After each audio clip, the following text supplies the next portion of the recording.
ಈ ವಿಡಿಯೋದಲ್ಲಿ 2ನೇ ಅಧ್ಯಾಯವಾದ ಬಹುಪದೋಕ್ತಿಗಳು ಎಂಬ ಪಾಠವನ್ನು ಶುರು ಮಾಡೋಣ. ಮೊದಲನೇ ಅಭ್ಯಾಸ 2.1. ಪ್ರಶ್ನೆ 1. ಈ ಕೆಳಗಿನವುಗಳಲ್ಲಿ ಯಾವುವು ಒಂದು ಚರಾಕ್ಷರವುಳ್ಳ ಬಹುಪದೋಕ್ತಿಗಳಾಗಿವೆ ಮತ್ತು ಯಾವುವು ಅಲ್ಲ? ಕಾರಣ ಸಹಿತ ತಿಳಿಸಿ. ಕೊಟ್ಟಿರೋ ಪ್ರಶ್ನೆಗಳಲ್ಲಿ ಕೆಲವು ಒಂದು ಚರಾಕ್ಷರವುಳ್ಳ, ಇನ್ನು ಕೆಲವು 2 ಅಥವಾ 3 ಚರಾಕ್ಷರವುಳ್ಳ ಬಹುಪದೋಕ್ತಿ, ಹಾಗೆ ಕೆಲವು ಬಹುಪದೋಕ್ತಿಗಳೇ ಅಲ್ಲದ ಪ್ರಶ್ನೆಗಳು ಸಹ ಇವೆ. ಒಂದೊಂದಾಗಿ ನೋಡ್ತಾ ಹೋಗೋಣ. ಮೊದಲನೇ ಪ್ರಶ್ನೆ, 4x² - 3x + 7. ಇದರಲ್ಲಿ ಕೇವಲ ಒಂದು ಚರಾಕ್ಷರ ಮಾತ್ರ ಇದೆ. ಯಾವುದು ಆ ಚರಾಕ್ಷರ? x. ಚರಾಕ್ಷರ ಇದ್ದ ಮಾತ್ರಕ್ಕೆ ಅದನ್ನು ಬಹುಪದೋಕ್ತಿ ಅಂತ ಹೇಳೋಕ್ಕಾಗಲ್ಲ. ಯಾಕೆ ಅಂದರೆ ಆ ಬೀಜೋಕ್ತಿಯಲ್ಲಿರೋ ಪ್ರತಿ ಪದದಲ್ಲಿನ ಚರಾಕ್ಷರದ ಘಾತ ಪೂರ್ಣ ಸಂಖ್ಯೆಯೇ ಆಗಿರಬೇಕು. ಎಕ್ಸಾಂಪಲ್, ಇದೇ ಪ್ರಶ್ನೆಯಲ್ಲಿ ಮೊದಲನೇ ಪದ 4x² ಇದೆ. ಇದರಲ್ಲಿ ಚರಾಕ್ಷರ x, ಅದರ ಘಾತ 2, ಇದು ಪೂರ್ಣ ಸಂಖ್ಯೆನೇ ಆಗಿದೆ. ಈ ರೀತಿ. ಎರಡನೇ ಪದ -3x, ಇದರಲ್ಲಿ ಚರಾಕ್ಷರವಾದ x ನ ಘಾತ 1 ಕೂಡ ಸಹ ಪೂರ್ಣ ಸಂಖ್ಯೆನೇ. ಹಾಗೆ ಮೂರನೇ ಪದ 7, ಇದರಲ್ಲಿ ಚರಾಕ್ಷರ x ಕಾಣಿಸಲ್ಲ.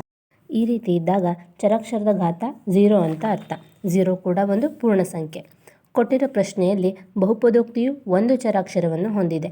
ಹಾಗೆ ಎಲ್ಲ ಪದಗಳಲ್ಲಿಯೂ ಸಹ ಚರಾಕ್ಷರದ ಘಾತ ಪೂರ್ಣ ಸಂಖ್ಯೆನೇ ಆಗಿದೆ. ಸೊ 4x² - 3x + 7 ಇದು ಒಂದು ಚರಾಕ್ಷರವುಳ್ಳ ಬಹುಪದೋಕ್ತಿ. ಎರಡನೇ ಪ್ರಶ್ನೆ ನೋಡೋಣ. y² + ವರ್ಗಮೂಲ 2. ಇದರಲ್ಲೂ ಸಹ ಕೇವಲ y ಚರಾಕ್ಷರ ಮಾತ್ರ ಇದೆ. ಚರಾಕ್ಷರಗಳ ಘಾತ ಚೆಕ್ ಮಾಡೋಣ. ಮೊದಲನೇ ಪದ y². ಇದರಲ್ಲಿ ಚರಾಕ್ಷರವಾದ y, ಇದರ ಘಾತ 2 ಇದೆ. 2 ಪೂರ್ಣ ಸಂಖ್ಯೆ. ಎರಡನೇ ಪದ ವರ್ಗಮೂಲ 2. ಇದರಲ್ಲಿ ಚರಾಕ್ಷರ ಏನೂ ಇಲ್ಲ ಅಂತ ಅಂದರೆ y ದರ ಘಾತ 0 ಅಂತ ಅರ್ಥ. 0 ಕೂಡ ಒಂದು ಪೂರ್ಣ ಸಂಖ್ಯೆ. ಸೊ y² + ವರ್ಗಮೂಲ 2 ಇದು ಒಂದು ಚರಾಕ್ಷರವುಳ್ಳ ಬಹುಪದೋಕ್ತಿ. ಮೂರನೇ ಪ್ರಶ್ನೆ, 3 ವರ್ಗಮೂಲ t + t × ವರ್ಗಮೂಲ 2. ಇದರಲ್ಲಿ ಸಹ t ಎನ್ನುವ ಒಂದು ಚರಾಕ್ಷರ ಮಾತ್ರ ಇದೆ. ಆದರೆ ಚರಾಕ್ಷರದ ಘಾತ ಚೆಕ್ ಮಾಡೋಣ. ಮೊದಲನೇ ಪದ 3 × ವರ್ಗಮೂಲ t. ವರ್ಗಮೂಲ t ಅಂತ ಅಂದರೆ t ದರ ಘಾತ 1/2 ಅಂತ ಅರ್ಥ. 1/2 ಇದು ಪೂರ್ಣ ಸಂಖ್ಯೆ ಅಲ್ಲ. ಎರಡನೇ ಪದನು ಚೆಕ್ ಮಾಡೋಣ. t × ವರ್ಗಮೂಲ 2. ಇದರಲ್ಲಿ t ದರ ಘಾತ 1, ಇದು ಪೂರ್ಣ ಸಂಖ್ಯೆ. ಆದರೆ ಎರಡೂ ಪದಗಳಲ್ಲಿಯೂ ಸಹ ಚರಾಕ್ಷರದ ಘಾತ ಪೂರ್ಣ ಸಂಖ್ಯೆ ಇರಬೇಕು. ಆಗ ಮಾತ್ರ ನಾವು ಅದನ್ನು ಬಹುಪದೋಕ್ತಿ ಅಂತ ಕನ್ಸಿಡರ್ ಮಾಡ್ತೀವಿ. ಸೊ ಇದು ಬಹುಪದೋಕ್ತಿ ಅಲ್ಲ. ನಾಲ್ಕನೇ ಪ್ರಶ್ನೆ ನೋಡೋಣ. y + 2/y. ಇದರಲ್ಲಿ ಕೇವಲ y ಚರಾಕ್ಷರ ಮಾತ್ರ ಇದೆ. ಒಂದು ಚರಾಕ್ಷರವುಳ್ಳ ಬಹುಪದೋಕ್ತಿ ಆಗಬಹುದು, ಆದರೆ ಚರಾಕ್ಷರದ ಘಾತವನ್ನು ಚೆಕ್ ಮಾಡೋಣ. ಮೊದಲನೇ ಪದ y. ಇದರಲ್ಲಿ ಚರಾಕ್ಷರದ ಘಾತ 1 ಇದು ಪೂರ್ಣ ಸಂಖ್ಯೆ. ಹಾಗೆ ಎರಡನೇ ಪದದಲ್ಲಿ 2/y ಇದೆ. y ನ ಅಂಶದಲ್ಲಿ ತಂದಾಗ 2 × y ದರ ಘಾತ -1 ಅಂತ ಆಗುತ್ತೆ. ಚರಾಕ್ಷರದ ಘಾತ -1 ಇದೆ. -1 ಇದು ಪೂರ್ಣ ಸಂಖ್ಯೆಯಲ್ಲಿ ಬರಲ್ಲ. ಸೊ ಇದು ಬಹುಪದೋಕ್ತಿ ಆಗಲ್ಲ. ಹಾಗಾಗಿ y + 2/y ಇದು ಬಹುಪದೋಕ್ತಿ ಅಲ್ಲ. ಐದನೇ ಪ್ರಶ್ನೆ, x ದರ ಘಾತ 10 + y ದರ ಘಾತ 3 + t ದರ ಘಾತ 50. ಇದರಲ್ಲಿ x, y ಹಾಗೂ t 3 ಚರಾಕ್ಷರಗಳಿವೆ. ಹಾಗೆ 3 ಚರಾಕ್ಷರಗಳ ಘಾತವೂ ಕೂಡ ಪೂರ್ಣ ಸಂಖ್ಯೆನೇ ಆಗಿದೆ. 10, 3, 50 ಇವೆಲ್ಲ ಪೂರ್ಣ ಸಂಖ್ಯೆಯಲ್ಲೇ ಬರುತ್ತೆ. ಸೊ x ದರ ಘಾತ 10 + y ದರ ಘಾತ 3 + t ದರ ಘಾತ 50 ಇದು 3 ಚರಾಕ್ಷರವುಳ್ಳ ಬಹುಪದೋಕ್ತಿ. ಈಗ ಎರಡನೇ ಮೇಲಿನ ಪ್ರಶ್ನೆಗಳನ್ನು ನೋಡೋಣ.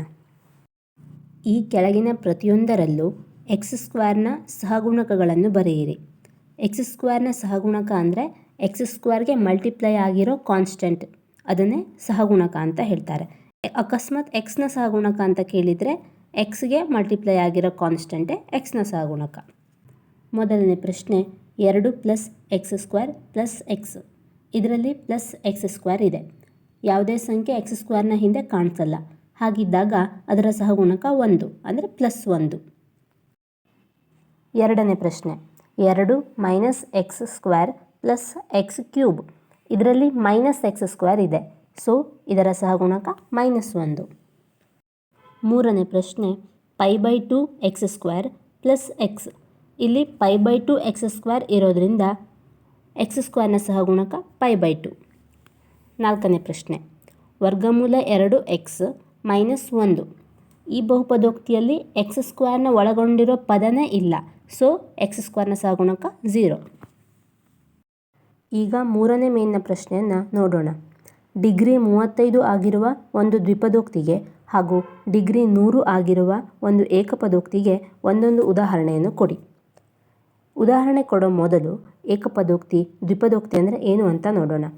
ಏಕಪದೋಕ್ತಿ ಅಂದರೆ ಈಗ ಬೀಜೋಕ್ತಿಯಲ್ಲಿ ಒಂದೇ ಒಂದು ಪದ ಇರುತ್ತಲ್ವ, ಒಂದೇ ಪದ ಇದ್ದರೆ ಏಕಪದೋಕ್ತಿ. ಈಗ 2 ಪದಗಳಿದ್ದರೆ ದ್ವಿಪದೋಕ್ತಿ, 3 ಪದ ಇದ್ದರೆ ತ್ರಿಪದೋಕ್ತಿ, 3ಕ್ಕಿಂತ ಹೆಚ್ಚು ಇದ್ದರೆ ಬಹುಪದೋಕ್ತಿ. ಆ ಪದಗಳಲ್ಲಿಯೂ ಸಹ ಚರಾಕ್ಷರದ ಘಾತ ಅಂದರೆ ಎಕ್ಸ್ ವೈ ಟಿ ಈ ರೀತಿ ತೊಗೊಂಡಿರ್ತೀವಲ್ಲ, ಅದರ ಘಾತಗಳು ಚೇಂಜೇ ಇರಬೇಕು. ಹಾಗೆ ಮಾತ್ರ ನಾವು ಅದನ್ನ ಒಂದೊಂದು ಪದ ಅಂತ ಕನ್ಸಿಡರ್ ಮಾಡ್ತೀವಿ. ಉದಾಹರಣೆ, ಈಗ 2x + 3x ಇದ್ದರೆ ಇದು 2 ಪದ ಇದೆ, ದ್ವಿಪದೋಕ್ತಿ ಅಂತ ಆಗಲ್ಲ. ಅದನ್ನು ನಾವು ಆ್ಯಡ್ ಮಾಡ್ಬೋದು. 2x + 3x 5x ಆಗುತ್ತೆ, ಆಗ ಅದು ಏಕಪದೋಕ್ತಿನೇ ಆಗುತ್ತೆ. ಈಗ ಏಕಪದೋಕ್ತಿ ದ್ವಿಪದೋಕ್ತಿ ಅಂದರೆ ಗೊತ್ತಾಯಿತು. ಆದರೆ ಡಿಗ್ರಿ ಅಂದ್ರೇನು? ಡಿಗ್ರಿ ಅಂದರೆ ಆ ಬಹುಪದೋಕ್ತಿಯಲ್ಲಿನ ಚರಾಕ್ಷರದ ಗರಿಷ್ಠ ಘಾತವೇ ಡಿಗ್ರಿ.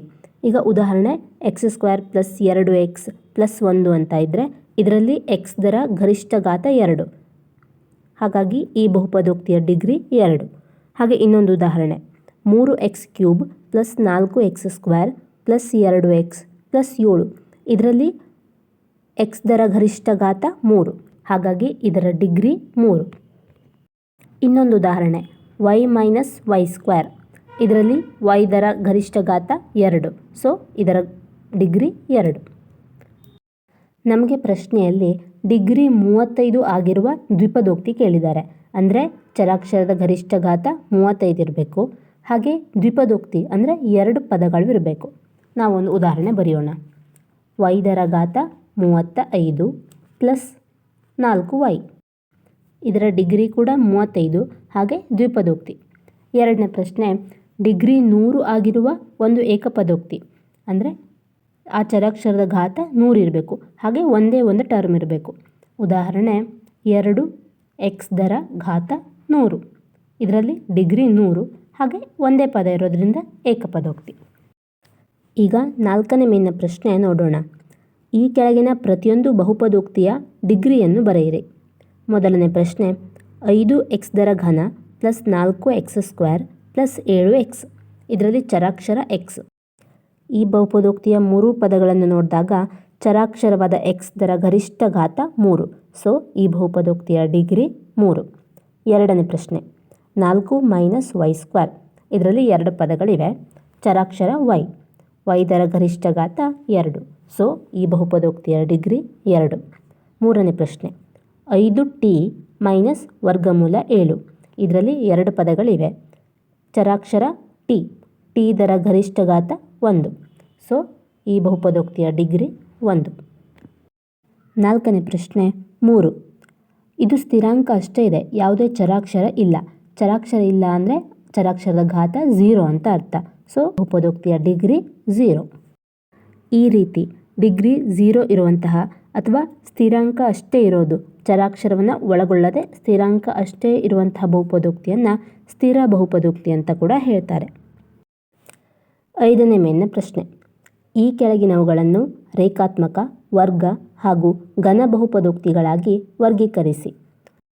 ಯಾವುದು ರೇಖಾತ್ಮಕ, ಯಾವುದು ವರ್ಗ, ಯಾವುದು ಘನ ಅಂತ ಹೇಗೆ ಕಂಡುಹಿಡಿಯೋದು ಅಂದರೆ ಆ ಬಹುಪದೋಕ್ತಿಯ ಡಿಗ್ರಿ ಮೇಲೆ. ಈಗ ಡಿಗ್ರಿ 1 ಇದ್ದರೆ ರೇಖಾತ್ಮಕ ಬಹುಪದೋಕ್ತಿ, ಡಿಗ್ರಿ 2 ಇದ್ದರೆ ವರ್ಗ ಬಹುಪದೋಕ್ತಿ, ಹಾಗೆ ಡಿಗ್ರಿ 3 ಇದ್ದರೆ ಘನ ಬಹುಪದೋಕ್ತಿ. ಮೊದಲನೇ ಪ್ರಶ್ನೆ ನೋಡೋಣ. x² + x, ಈ ಬಹುಪದೋಕ್ತಿಯ ಡಿಗ್ರಿ 2, ಸೊ ಇದು ವರ್ಗ ಬಹುಪದೋಕ್ತಿ.